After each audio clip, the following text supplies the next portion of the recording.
The BBC documentary that was aired, is really, one-sided because they didn't have a view of the government.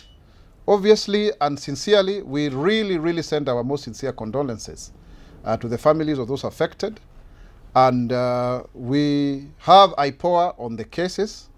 They have already issued a statement of the 60 deaths that were recorded. About 22 cases have been finalized. And there is more information to this that we shall be releasing as well, so that then these issues are being taken care of. And that is very important. However, it is true to say that also those who did the documentary should have sought government opinion on the same, so that they can be fair and balanced, and so that we can have a proper story that also shows the two sides of the situation. For example, they show parliament being burnt, but they don't show who is doing it.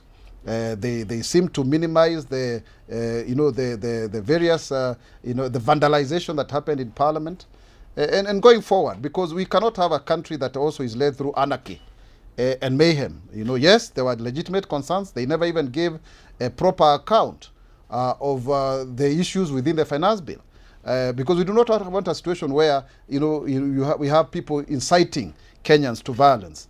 And also, if you look at even the whole documentary, they never spoke about the issue, even giving the president's speech ample time to be heard. They were very keen to show the other side of the story.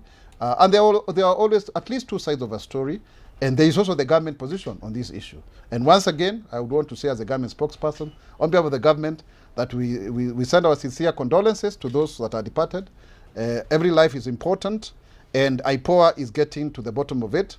And it is important that we have a dialogue and conversation, but then where you hear both sides of the story, not just one side, as if you have a premeditated narrative.